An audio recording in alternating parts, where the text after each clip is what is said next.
Women are often told that they shouldn't travel alone. We're warned that it's dangerous and that we need to be careful. Because of the world we live in, one that has been largely shaped by patriarchy, it's true to a degree that we women have to take extra precautions when we travel. But this doesn't mean that we shouldn't travel. And in fact, by traveling, we can challenge the status quo. Today, we're chatting with a woman who's doing exactly that, Juvena Huang.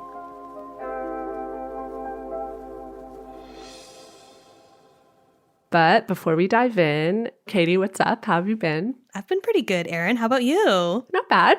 I have a TikTok to show you because I'm back again with another TikTok that I really want to pick your brain on. So are you ready? I'm ready.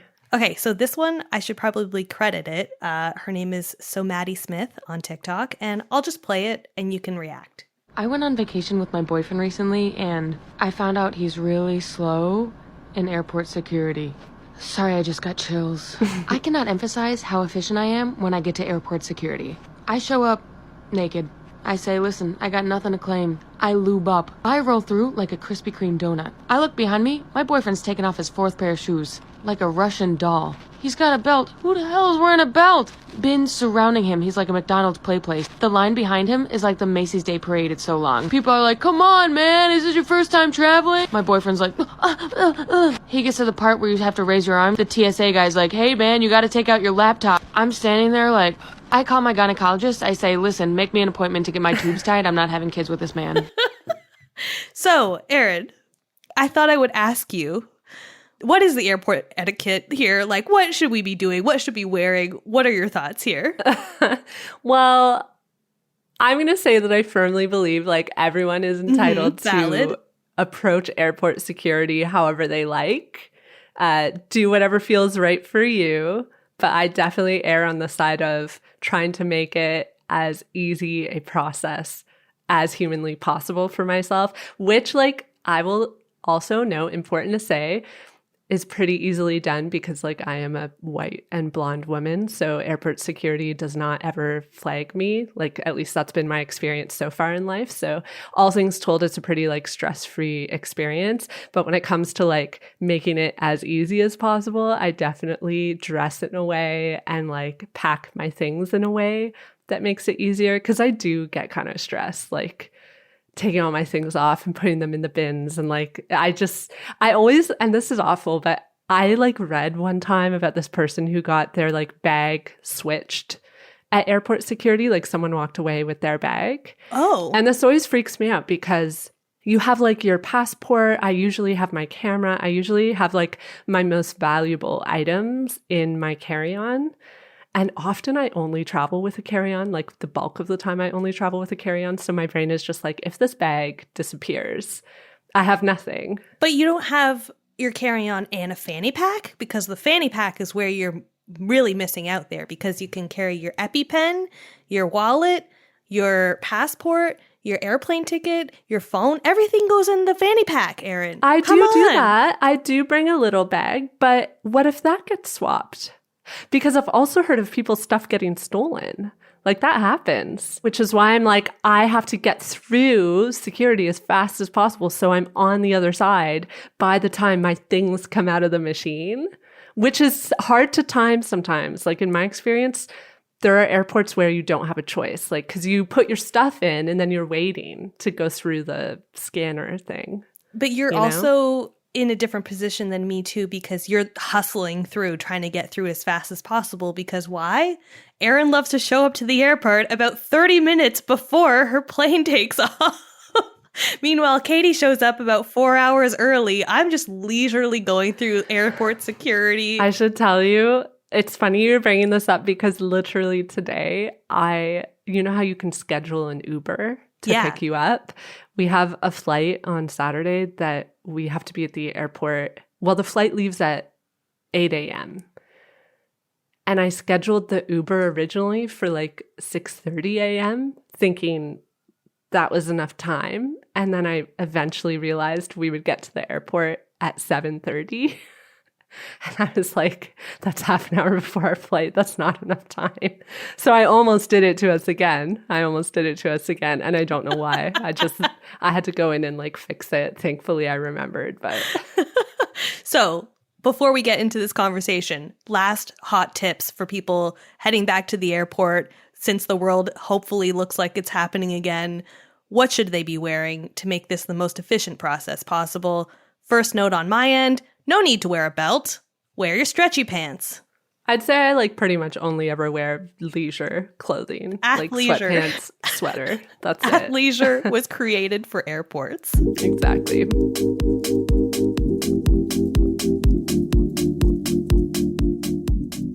At 20 years old, Juvena found her ticket to freedom when she bought her first scooter. Combining her love for riding and travel, a friend's sudden passing drove her to leave the safety net of a home and a job in Singapore to wander the world on her scooter. Juvena rode from Singapore to Europe, covering 44,000 kilometers, 25 countries, all in 27 months. I think my desire to travel came from a trip to Vietnam with my schoolmates. We explore the mountainous area, and we also got to know some of the local tribal girls, the Hmong girls, and getting to know them and how they live and their future life path for them. And I realized that growing up in Singapore, both our life paths are very different. We have very different expectations of ourselves and our future. That kind of ignite a curiosity about the rest of the world outside my tiny country of Singapore. So I realized that, life can be more than just studying and then having a job, getting married and settling down. So that kind of made me want to go hobo for a few years. I thought, okay, maybe after graduating, I want to go and travel and explore the world for a few years. But that didn't really happen because one, I was afraid. I was just like doing what everybody else is doing and what people expect of me. At the same time, during that Vietnam trip, I remember seeing lots of scooters on the road. And I thought to myself, hey, it seems like a lot of fun and freedom associated with riding a scooter. I mean, if only I can have some time to explore Vietnam on a scooter, that would be really fun. I'll be in control of my trip. Well, that did not materialize because the trip was really pre-planned. But I told myself when I come back to Singapore, I'm going to get my motorcycle license. And that's what I did. So a few months after coming back, I got my motorcycle license in 6 months. And on my 20th birthday, I bought myself a second-hand Vespa scooter. Ever since then, that scooter has been my main mode of transport around Singapore. I use it for commuting. And there's one very interesting friend that I got to know. His name is Lawrence. I remember it was my first few weeks studying my part-time college studies, when I received a phone call during my class that Lauren passed away just a few weeks before he was about to set off for his own adventure. And that made me realize really how short and uncertain life can be. So I just gave myself a deadline and tried to save up as much as possible, and then I just left. You've said that you find traveling by motorbike super liberating. Could you describe that feeling and explain why you find this mode of travel so liberating?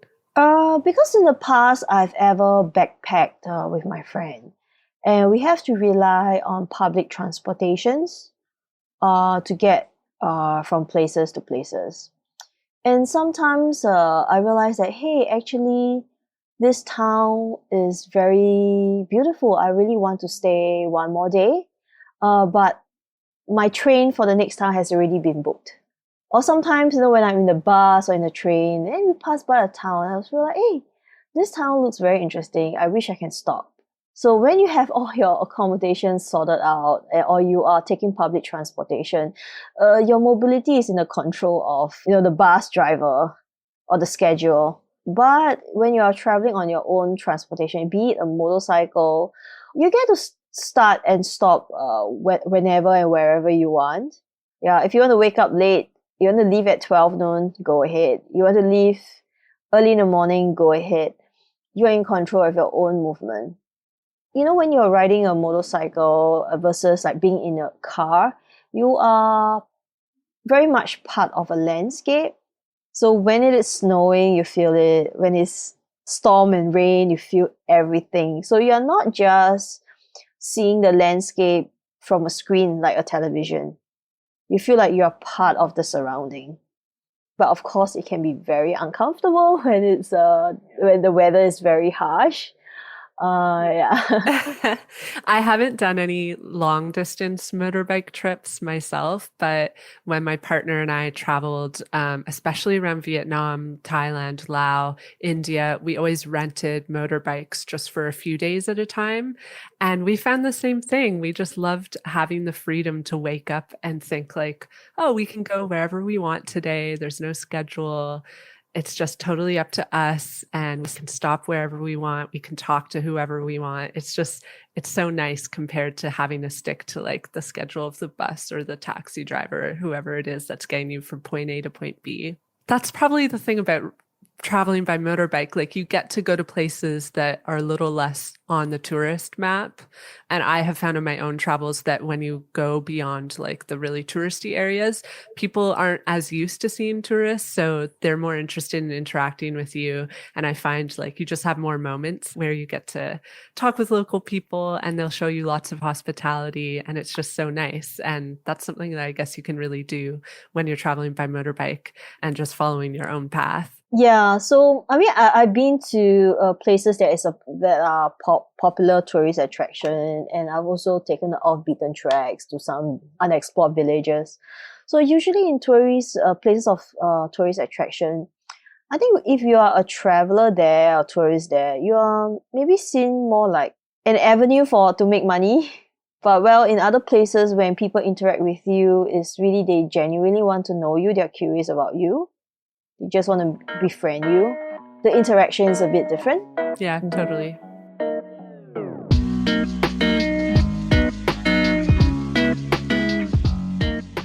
So I know that I have like absolutely no clue how to do repairs on a motorbike. So I think long distance driving on a motorbike would be a bit dangerous for me because I don't know what I would do if it's like something broke or I needed to make a repair. So I'm wondering like how you got around that. Did you just learn and develop the skills to make fixes on your bike yourself? Or have you found ways to like get help if ever you break down or something breaks and you need a hand fixing something? Well, actually, it's a mixture of everything. I left Singapore a mechanical idiot. I don't really know how to repair my scooter other than changing the tires. Okay, at least I know how to change the tires. That's good. That's better than me. Yeah, but I learned along the way. After visits to some mechanics are very nice that allow me to stay and observe. So I learned along the way, and sometimes when I have trouble, I go up to scootering forums and YouTube. I think YouTube is a very great resource for learning how to fix stuff. I think experience can be the best teacher. Even though I've been riding the scooter for, I think, 7 years in Singapore before setting out on the trip. But during the 7 years, I realized I was very reliant on visiting the mechanics. While traveling, I learned to rely less on mechanics because it is very important to know what's going on in your engine. And because you can go to the mechanic to help you fix the problem right now, but you don't know on the side what did they do to fix the problem. And if you go on to the next mechanic in another town, in another country, they don't know the history. Well, if you don't know the mechanical details or knowledge, but at least know what is being done in your vehicle by the mechanic before. So I think one thing I've learned is I should insist on staying to observe rather than to just let the mechanic do the job and then that's it. I just go and do my thing. So because if it's like some problem arises, at least I know the history of it. Yeah, that makes total sense. And that like leads me into my next question, because I think it's so easy to glamorize lifestyles, like what you've lived. It seems like such a magical way to live, but I'm sure there are plenty of challenges that also come with traveling across a continent alone by bike. So what kinds of challenges have you encountered? And is there a story about one specifically that you could share? Okay, so when it comes to traveling long term and across many countries, there are bound to be a lot of disruption and changes because whatever you have learned and researched right now, it may change weeks or even months down the line. You may be like planning so much to go to this place to do this and that, and then after that, something happens. You're not able to do it because something happened in that country. So we have to be very adaptable and flexible when it comes to long-term travel. And actually, one of such incidents was actually even before I set off for my trip while preparing the documentation for my vehicle. So for some countries, if you want to enter it with your own vehicle, you need this document called carnet de passage. And this document requires a deposit to be left in the association that issues this document. Normally, it's the Automobile Association. So when I first did my research, I know the deposit amount is based on the vehicle value. So I thought, okay, going on a cheap scooter, I would not have to place such a huge deposit. Just before I left, I think I realized that actually the rule has already changed. The deposit amount has changed to be based on the engine capacity. So regardless you are going on a big or small motorcycle, as long as it is below 400 cc in the engine capacity, you have to place a deposit of at least $5,000, Singapore dollars. And if you are traveling to certain countries, like for example, India, Iran, Pakistan, you have to double that amount. So I had to place a 10,000 Singapore dollar deposit even before I leave for my trip. And that's, I think, around USD $7,000. That's a huge chunk of my travel funds. And I tried to appeal, but they didn't get back to me. And I can either delay my trip, or I can just say, okay, just go and figure something out along the way. So that's what I did, because I didn't really want to wait. I think because I have time, I think with time I can solve issues. So I think for such a trip like that, you cannot be 100% prepared for every situation. Although yes, you try to plan for everything, but you cannot be 100% prepared because things are always changing and uncertain. What you have to learn how to do is to tackle each problem as they come. During the trip, yes, I faced like scooter problems, breakdowns, but yeah, I learned to take each issue as it comes rather than being so worried about that. But I think after going through so many of these incidents, like scooter having problems and all, each time I always managed to get it fixed and continue. So when it happened again, I was able to compose myself much better and try to think of the next step. So I realized that, actually, all those anxieties, they don't really help me so much. I think that journey has kind of like trained me or helped me to be a less anxious person, because I realized that a lot of things we cannot control it, but we can control how we respond to it. And that can actually shape our experiences very much.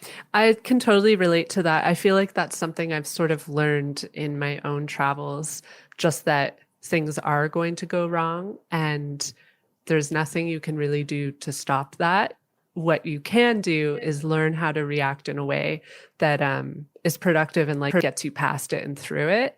I've learned to be better at that as I've traveled more, and I've found, like, especially in recent years, whenever a mishap happens, I'm much better at just like working through it and finding a solution and staying calm. Whereas like when I was younger, I would probably just have a total breakdown and be crying, sad, upset. And now I'm at the point where it's like, I'm not going to let this ruin my trip. I'm just going to keep moving.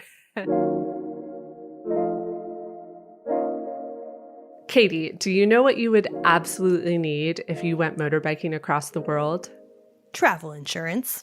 Yep, and you'd need really good travel insurance because things can definitely go wrong on the road. But travel insurance isn't just for adventurous activities like motorbiking. It's a must for whenever you travel, whether you're exploring at home or abroad. And that's why I always get World Nomads insurance. World Nomads has simple and flexible insurance policies that cover travelers from over 100 countries with medical and evacuation coverage, 24/7 emergency assistance, and coverage for a huge range of adventurous activities. So if anything goes wrong on your travels, World Nomads will be there to provide the emergency assistance you need so you can carry on with your trip. Benefits limit, conditions and exclusions apply. Be sure to read your policy wording. Learn more and get your travel insurance quote at worldnomads.com. The link is in our show notes. So I know I myself have been told that I shouldn't go somewhere alone because I'm a woman. And I know a lot of solo women travelers have been told this as well, or some variation of this. And I'm curious if this is something that you were told as you started your trip from Singapore to Europe. Were people nervous for you traveling because you were a woman? Yes, definitely. Well, a lot of my friends and family members, they give the advice, they advise me not to go. It is out of concern. It comes from a good place. But sometimes this can be also stem from fears and because they don't know about all these countries. I mean, we all have, the natural tendency to fear of things that we don't know. But on the other hand, when I speak to people who have done this before, they were very encouraging. And because they have experienced it, they know what the best advice to give. And that trip that they embarked on has certainly, I think, shaped them positively. So that's why they encouraged me to go. This is my favorite quote. Before setting out on a journey, do not seek advice from those who never left home. Yeah, just like for anything that you want to do, that you want to pursue, like if you want to learn how to ride a bicycle, would you approach someone who has never ridden a bicycle before? Or would you approach someone who has ridden a bicycle before? That goes the same for solo travel. Yeah, absolutely. And I relate to that so much because I know, especially now I travel mostly with my boyfriend, but I used to travel by myself all the time. And I knew that I was safe because I knew so many other women who were doing the same thing. And I would talk to other women who were traveling and we would share our knowledge with each other and encourage each other.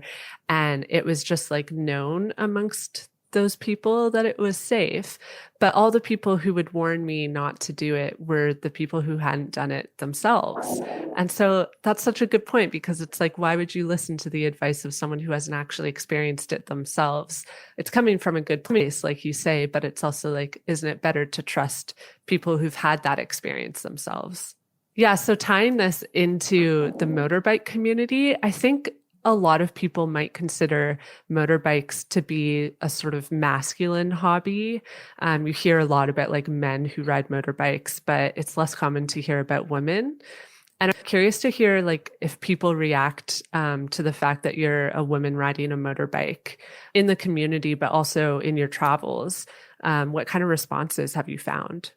I've been to some countries where women riding a motorcycle is unusual or even stigmatized or even illegal.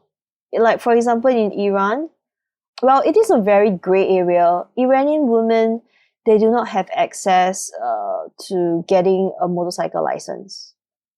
And that's why you don't see them riding motorcycles in Iran. But I know of Iranian women who try to circumvent around this situation by going overseas to get a motorcycle license and then ride in their country. So let's say if they are stopped, to say, hey, you are not allowed to ride. Say, why? I have the motorcycle license. I learned how to ride, and I have a license. They are not from Iran, but from other countries. The reaction can be sometimes very encouraging. I remember when I was riding in Iran, and this woman who was driving a car, when she realized that I'm a woman, and she was like getting so close to me, and she gave me a horn and it's like, hey, thumbs up. Hey, great. That's so nice. So like you're inspiring other people for sure. You're inspiring me. Like I honestly don't, it's never something I even consider doing. I think because it's scary, but knowing that you've gone out there and you've traveled so far by motorbike makes me realize like, okay, I could do it. If I really just want to do it, I should just go out and do it because I can. Yeah. You know, after some interaction with women who has gone on to accomplish things. So when I was in Pakistan, staying in that town called Abtabad, I was staying with this family, and there was a young daughter. At that time, she was still a student. She was studying. And when she knew that I was in her place, she was like really excited. So she was studying in another city, and she came back and met me. So a few years down the road, she went on to study in a global school. So in that school, she has to complete her curriculum in different parts of the world. And for a young Pakistani girl to be traveling alone in different country, it is very rare because even going out in the streets, you don't really see women in the public spaces. And I remember during one of her birthday, I commented, I say, hey, Iza, I'm so proud of the young and independent woman you have become. And happy birthday. And she replied something that I realized, wow, my motorcycle trip is more than just a motorcycle trip. She said, Juvena, you are the first woman I met who is truly a free bird. You have shaped my journey very much. I was like, wow, I didn't know what I was doing is impacting young women elsewhere. You know, letting know that they can be more than what they are taught. They can be anything they want, and they shouldn't let their gender stop them. So I guess, yes, you know, riding a motorcycle is really an embodiment of freedom, of power, and independence. And when you have that freedom, it brings back your dignity. This meant more than just an adventure.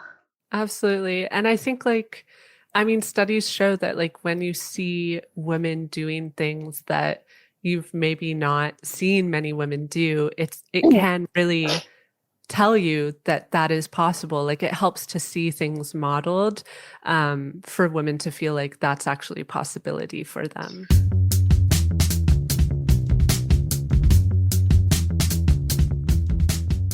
I really want to normalize all these things. Like, for example, riding a motorcycle.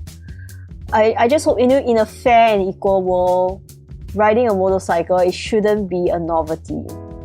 It should be something that can be enjoyed by both gender. But in order to reach that stage, women should also step up to do it themselves and to reclaim what is their right to do certain things. Even like solo female travel, I think it should be normalized. If we don't go out to travel, it will just remain in the status quo that the world is not meant for women to be out there alone. Yeah, totally agree. So I watched an interview with you in which you said that one of the things you've learned from your travels is that most people in the world are good, that you realize that we shouldn't let the politics of a nation shape the way that we think about its people. Could you share how you came to this realization and maybe give an example of how you saw this at work in your own travels? I think for many of us, our perception of the outside world is very much shaped by what we hear or what we read on the media. And I came to, when after traveling to all these countries, I realized that media only show one side of the story. And actually, there are multiple facets to a country, and many of them are not shown. And because news like rape, murder, kidnap, all this tragedy, they sell papers because humans, we are drawn to all these negative news. We're drawn to these negative news because fear is a protective mechanism, right? We want to know what are the bad things that can happen, so that we can protect ourselves. But I feel that sometimes this fear can be very self-limiting. It stops us from accomplishing so much more. When I travel, I realize that, hey, actually, most of the people in the world are just like you and me. They are just normal people. They have their families. They have their jobs. They just want to get on with life without causing any trouble to anybody else or themselves. Or sometimes they even go beyond, to help me, like to go all the way to like paying my meals without my knowledge. Or, when I'm down with a punctured tire by the roadside, people pull over to stop me to see if I need any help. So all these things, they are not shown on the news. I feel that especially with the privilege of traveling, I want to share all this. I think the way to tolerance and understanding in the world is by connections, by really real connections. And being able to travel, I was able to connect with people on a very intimate level. After doing this trip for 2 years, I have rediscovered very much of, I have rediscovered humanity that I thought that was lost. Yeah. You're making me think of an episode we did now, I think 2 seasons ago with the women who run No White Saviors, which is on Instagram. And I always think about this thing that they said to us about how important it is when you travel to look for the good and focus on the good in a country. Because, some people will travel and they'll just hold on to like negative moments, but yeah, there's so much good in the world, and you just have to like be willing to look for it and be open to it and focus on that when you travel. And when I think about my own travels, like those are the memories that I hold. Like, of course there are difficult moments, but for the most part, my travels have just been like all these beautiful moments with people that I've met along the way. And it's just a great reminder of like how wonderful the world is and how most people really are just good people. Yes, but unfortunately, our news, our media doesn't show enough of that. I agree. And I know you believe that travel helps to foster cross-cultural understanding, which I totally agree with. I think this is probably one of the greatest things that we can take away from travel. So in your experience, how does travel do this? I think you get to know people on a very personal level. And you realize that, they are not so much different from you. Although, yes, like culture, maybe they have different expectation and all, but all of us still wants the same thing. We want to be safe, good relationship with other people, because we want to survive, we want to be fed, we want, to be useful to the society. I think that's all what we want. Yeah. And I have to say, like, personally, too, when it comes to cross-cultural understanding, I've always found that I can read about a place. I can, like, read blogs, read books, watch movies, just do all sorts of, like, research about a place. But it doesn't really click until you actually go there and actually, like, experience the culture and learn it firsthand that I really come to, like, understand it, really. I just find like reading about a place, it's just not the same. But I also have to say that no two travelers' experience are the same. There's so many things that can affect your experience, like your age, your gender, your nationality when it comes to dealing with border crossing formalities, or even like how you look. So I remember many people writing about Iran being very, very friendly. They were like invited to homes, which I agree. But I also witnessed the other spectrum of the society, which is discrimination. Because I'm of East Asian origin, and I look like the Hazara people from Afghanistan. And many of these Hazara people, they came over to Iran to seek refuge because of the civil war happening in their country. And in Iran, they do face discrimination. So when I'm in my motorcycle get-up, with my helmet, jacket, so it is a tourist signifier. So people can tell that I'm not from this place. And people will be like super friendly to me. They'll welcome me, give me food, invite me to their place. But when I wore the shower kameez that I got from Pakistan and then wearing the headscarf, I really look like a local. So I look like someone from the Hazara ethnicity. And the treatment can be a bit different. So I remember there was one incident I was trying to extend my visa in Iran. So because I'm on a tourist visa, so I have to go to the counter 7, which is for extending tourist visa.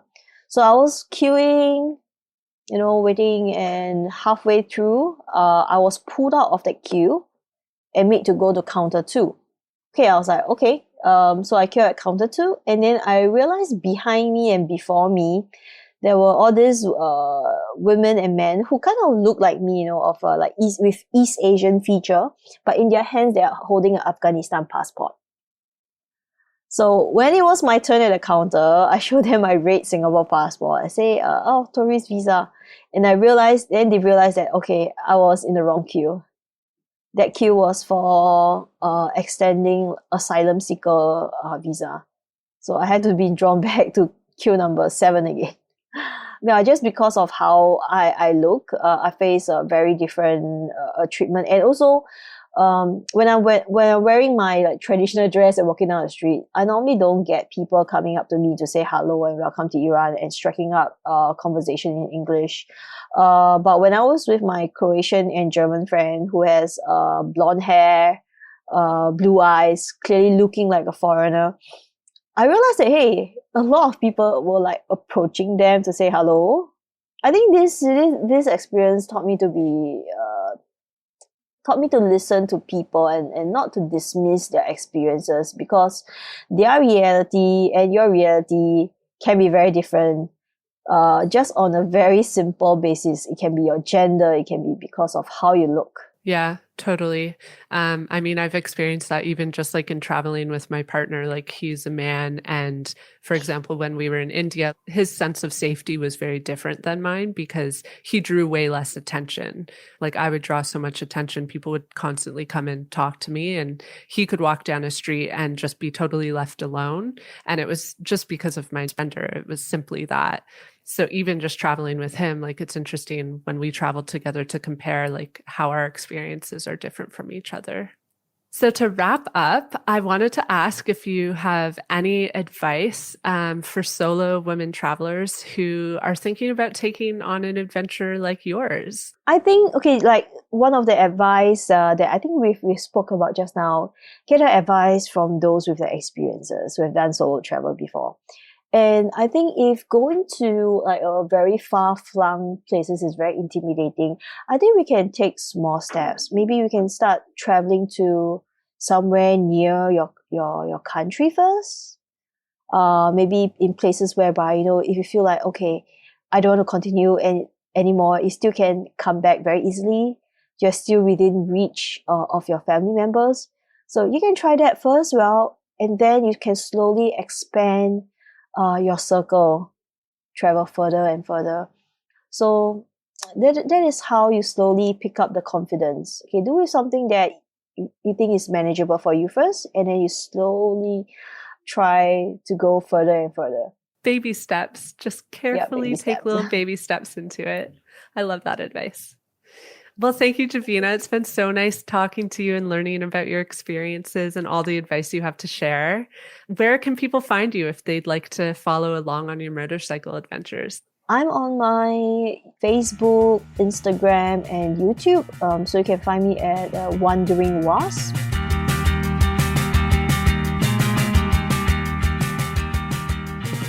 Alpaca My Bags is written and hosted by me, Erin Hines, and produced by Katie Lohr. Do you want to support this podcast? If so, there are a few ways that you can. You can leave a review on your podcast app or show us your love on Patreon. Pledging $5 a month or more directly supports the making of this show. The link to our Patreon is in the show notes. That's all for now, Alpaca Pals. I'll talk to you again in 2 weeks, and I hope you all get to alpaca your bag safely and soon.